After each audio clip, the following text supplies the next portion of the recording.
গোটা বিশ্বের কাছে সিঙ্গাপুর এখন একটা বিস্ময়ের নাম। বর্তমানে বিশ্বের সবচেয়ে পরিচ্ছন্ন, নিরাপদ ও বাসযোগ্য দেশের নাম সিঙ্গাপুর।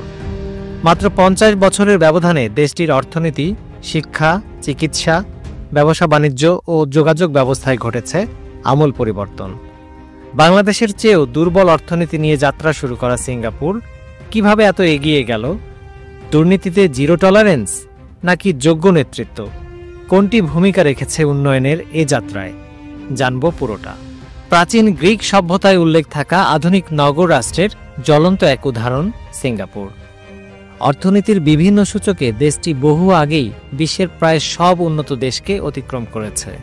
সিঙ্গাপুর যে কেবল ব্যয়বহুল দেশ হিসেবেই পরিচিত তা কিন্তু নয়, বরং দুর্নীতিতে জিরো টলারেন্সের পাশাপাশি আধুনিক নগর ব্যবস্থাপনা, উন্নত চিকিৎসা সেবা, বিশ্বমানের শিক্ষা ব্যবস্থা, শীর্ষস্থানীয় এয়ারলাইন্স পরিষেবা ও শক্তিশালী পাসপোর্ট র্যাঙ্কিং নিয়ে নিজেদের যোগ্যতায় স্বাক্ষর রেখেছে দেশটি। বাংলাদেশের চেয়েও দরিদ্র একটা দেশকে বর্তমানে আলো ঝলমলে সিঙ্গাপুরে পরিণত করার মূল নায়ক দেশটির প্রথম প্রধানমন্ত্রী Lee Kuan Yew. I am calculating not in terms of the next election, I am calculating in terms of the next generation, in terms of the next 100 years, in terms of eternity. And believe you me, the next 1000 years, we will be here. 1923 সালে একটি সম্ভ্রান্ত পরিবারে জন্ম নেয়া লি কুয়ান 1947 সালে আইন বিষয়ে graduation complete করেছেন ক্যামব্রিজ বিশ্ববিদ্যালয় থেকে। দেশে ফিরে শ্রমিক সংঘের লিগ্যাল অ্যাডভাইজার হিসেবে কাজ শুরু করেন তিনি। 1954 সালে গঠন করেন নিজ রাজনৈতিক দল পিপলস অ্যাকশন পার্টি পিএপি। 1957 সালে মালয়েশিয়ার সাথে ফেডারেশন গঠনের পর ব্রিটিশদের কাছ থেকে স্বাধীনতা পায় সিঙ্গাপুর। এর 2 বছর পর 1959 সালে সাধারণ নির্বাচনে জয়লাভ করে সিঙ্গাপুরের প্রধানমন্ত্রী বনে যান তিনি। শুরু হয় ইতিহাস গড়ার গল্প। ব্রিটিশরা সিঙ্গাপুর থেকে তাদের কার্যক্রম গুটিয়ে ফেললে বিপাকে পড়ে লি সরকার। বাড়তে থাকে দারিদ্র্য, বেকারত্ব ও সাম্প্রদায়িক সংঘর্ষ। সময়ে সিঙ্গাপুরের এই অধপতন দেখে মালয়েশিয়াও মুখ ফিরিয়ে নেয়। অবশেষে লি কুয়ানের হাত ধরেই 1965 সালে সার্বভৌমত্ব রাষ্ট্র হিসেবে আত্মপ্রকাশ করে সিঙ্গাপুর।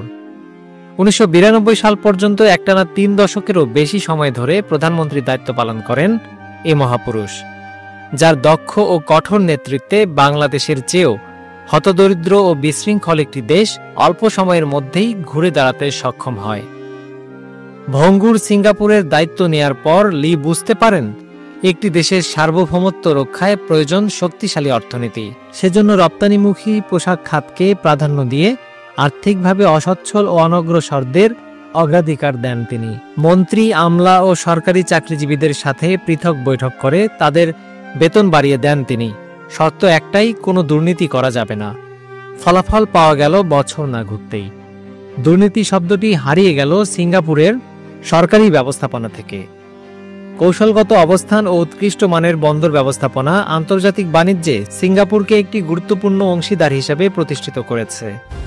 বলা হয় একটি দেশ কতটা উন্নত হবে তা নির্ভর করে দেশটির শিক্ষা ব্যবস্থার উপর, আর তাই মানসম্মত শিক্ষার উপর সর্বাধিক গুরুত্ব দিয়েছিল লি সরকার।